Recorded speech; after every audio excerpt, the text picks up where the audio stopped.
Hagani Nananiha Shireen Primo. Hello, how are you? My name is Shireen Primo. My Hootsie, Eileen Primo, is Western Shoshone of the Dosawee Band, and we are from the Duck Valley Indian Reservation in Owyhee, Nevada. We are going to tell you about the meaning behind Shoshone legends. In particular, we are going to be talking about Zobich. My Hootsie, Eileen Primo, was born in 1934 in Battle Mountain, Nevada. She lived in Battle Mountain for 4 years and then moved to the South Fork Indian Reservation in Lee, Nevada. This is where she grew up.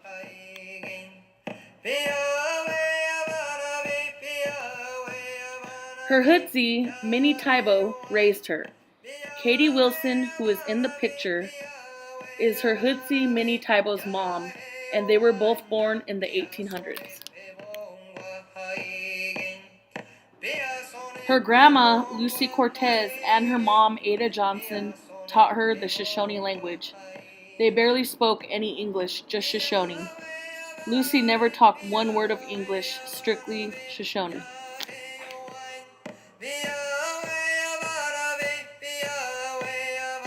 Her Hootsie, Minnie Tybo, taught her the Shoshone stories and legends.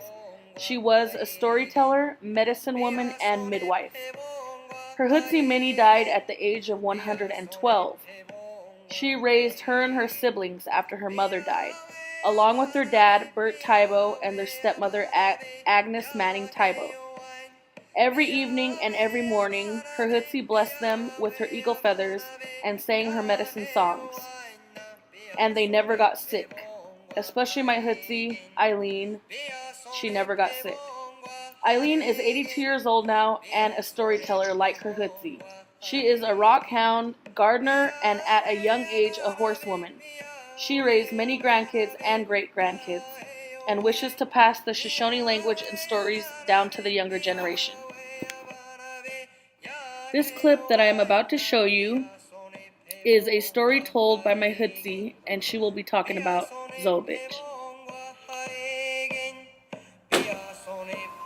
Hello, my name is Eileen Primo. I'm a Western Shoshone. I'm here to tell a story to these two girls about Zobich, the rock man, only told best in Shoshone language.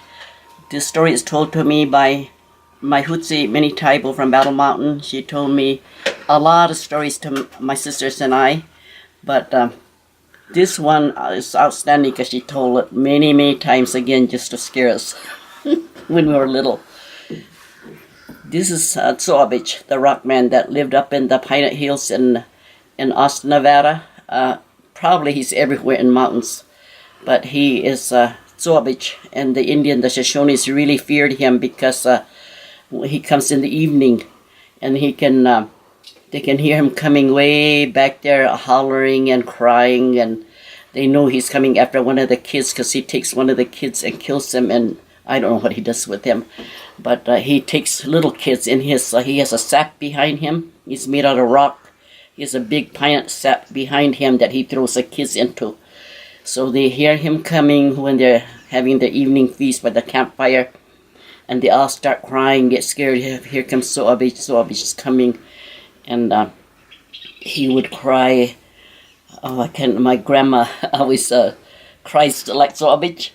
Anyway, he says Zoito as he's coming, crying real loud and real happy. And then all of a sudden he come to right in the midst of them, and he squats down right in the middle of them, and he said, hello, in Shoshone, talking real good to them and looking around to see who he can take. By this time, the people are really scared.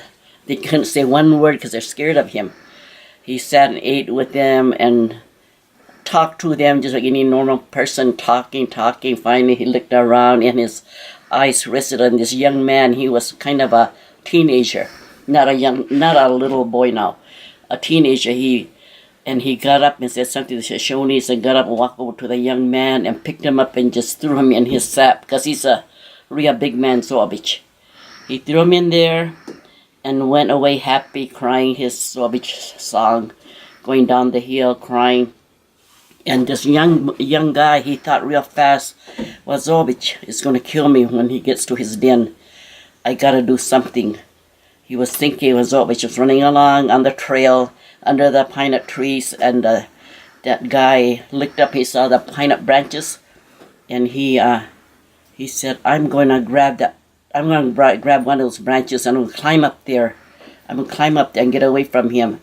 So he grabbed a branch, and Wazovich didn't even know because he was too busy singing and happy, running along, and he climbed up there. Wazovich took off, and he knew that he was going to get mad when he got to his den. So way down in the valley, sure enough, that young man heard him screaming real loud and crying, making a big scene down there someplace. Here he comes back. He knew he was going to come back. And that young guy thought real fast, well, I got to get rid of Wazovich. I got to get rid of him so he won't be killing my people anymore. And so when Wazovich came crying and real mad underneath him, he made a fire out of these rocks. You know, he rubbed rocks together. He made a fire, and when Wazovich ran underneath, he threw it in the sap, and the sap caught on fire. And Wazovich was on fire, and he screamed real loud, crying, all the way down to the valley again. And people came out, and they were really happy, and they never saw Wazovich anymore again. There's a lot of versions about Wazovich from different tribes, different people, but this is what Hutsi always tell over and over. So Wazovich, you can hear him in the mountains. He's still alive, but he stopped bothering those people. Oos, that's all. These Shoshone stories and legends were passed down from generation to generation from way, way back. A lot of the legends are true. Her Hutsi said they were true before the white man came, when just the Indians lived here. The legends are true according to the ancient people.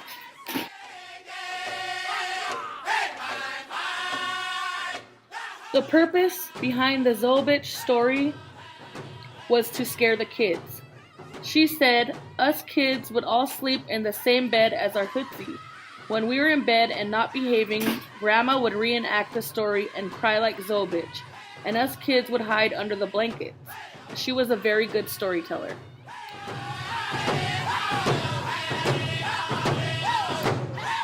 It is very important to carry on these stories. My Hutsi told me the kids nowadays have to know all these legends. The kids need to know. The stories are getting lost. The Paiute side may be telling the stories as well. We need to tell the kids about the legends of long, long time ago and how we grew up. My Hutsi Eileen's Hutsi grew up in the Pine Nut Hills before the white man came. We keep the stories alive by telling them. We tell the stories so the stories won't get lost, and they will carry on to your children and then their children. Thank you for listening. Oos.